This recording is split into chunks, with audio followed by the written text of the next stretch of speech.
have you found, Nomi, that this time in this pandemic, as people fight for a living wage, as people fight to be in the industry and build a career, that this has been more isolating potentially for, say the trans youth that are out there who, are already alone, we're already isolated, and now have this pandemic?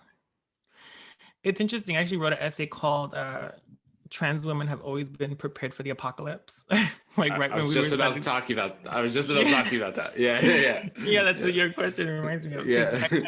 It's funny. I was talking to all my girlfriends, and we were all like, everyone was just like, we've been here, we've been isolated, we've been like, struggling with our careers. We like, it's just the rest of the world that's now catching up and maybe understanding our experience more, which has been really interesting now that, the average Joe is like suddenly understanding what it's like to like be afraid to leave your house, like that's how we've lived our lives for so long. And so it's really interesting to like, when I was writing that, it was interesting to think about like this being like, now that we are so separate, it's actually a time where we can connect more and like empathize and understand each other's experience a bit more than ever. Yeah, it's so true. And I was just about to ask you about your essay, "Trans Women Have Always Been Prepared for the Apocalypse," which I love.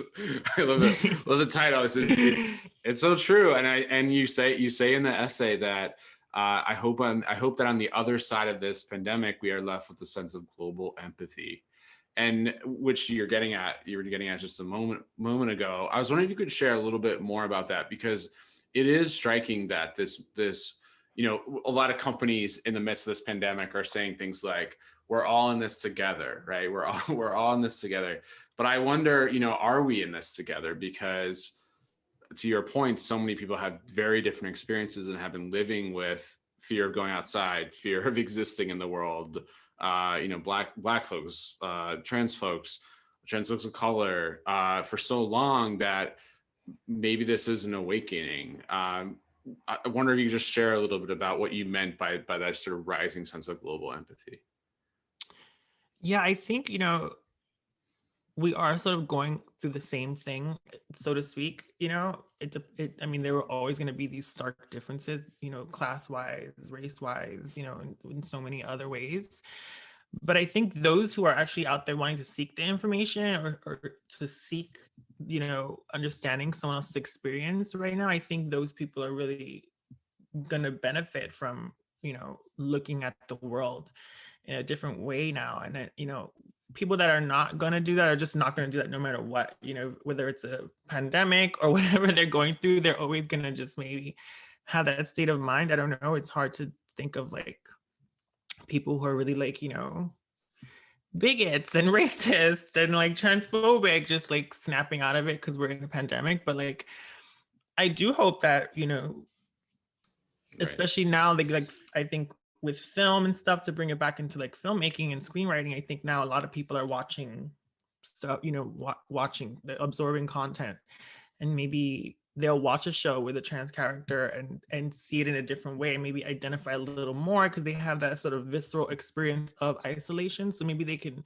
relate a little bit more, but I think they have to want it in the first place, Yeah, right. You sort of have to have that well of desire for empathy. It's sadly, yeah, because I think there are people out there that don't understand other experiences, and I don't ever like hold that against people. Like, I don't understand what it's like to be a cis person. Like, I understand that some people see the world in different ways, or like it's just, it is what it is. But I think you have to have that the want to like, unify it in general and have a unified state of mind to even like absorb that.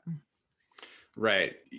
I think one of our challenges as advocates, as activists, is reaching people who may have, so to speak, a lower water level in the well of empathy. Right. And so I wonder if through your work, you've heard from people who've said, hey, I read your essay on, earning a living wage in the industry. I read your essay on, how trans folks are more prepared for the apocalypse. And now I see you. Now I see something I didn't see before. Have you heard from those types of folks? And if so, what is the message or the response been? Yeah, definitely. Actually, I wrote an essay about, really being in a relationship and how like sort of toxic masculinity really affects men in the world and their struggle to just love trans women freely. And I got so many responses from people that were just like, I'm not trans, or, I'm not dating someone trans, but I related to this in a way where, like, I'm dating someone who's a different religion or who's a different race, or like someone with like disabilities. It was like, I feel the same. I've been treated the same in my life, in my romantic lives. And it was really, I was overwhelmed actually. There were so many responses that were not what I expected. I expected just like Mhm. trans women to sort of write me, or trans amorous men, but it was like all these people from different walks of life. And that's what I really loved about that medium, because it, like, people are just out there, they are seeking that information, they are seeking to understand different cultures and identities, and then they're surprised when they realize, oh, we're all the same, we all go through the same shit, even no matter who we are. So Right. that's been the beauty of like art in general, but even more so with like writing. Right. It's a medium that allows people to just kind of take it at their leisure, and connect in a different way. Yeah, I love that. They like dive in, and they think they're learning something new, but then they realize, oh wow, it's like I've been here too, and that to me has always been what I want to do with my work. I For so long I felt like I had such a, unique experience in this world, and I was just so alone in what I was going through, and I thought that was what made it interesting to like tell that story. But then I loved how I realized that, oh, we're all going through the same things in different ways.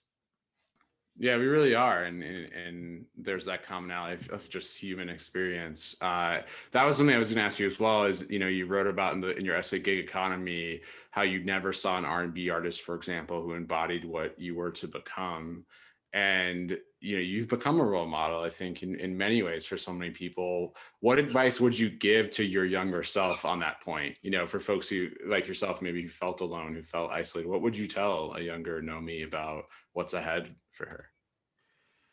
Well, I would probably just say like it's possible, because like I said, even when I was striving for it, I didn't think it was ever gonna happen. Um, and even with like relationships and just like life experience in general, I never thought I would have the experiences I've had, or be loved or be accepted by certain, people from walks of life or communities. And it's been really rewarding to not give up and to see that there is room for me. So I think I would tell myself that there is room for you. Just take your spot.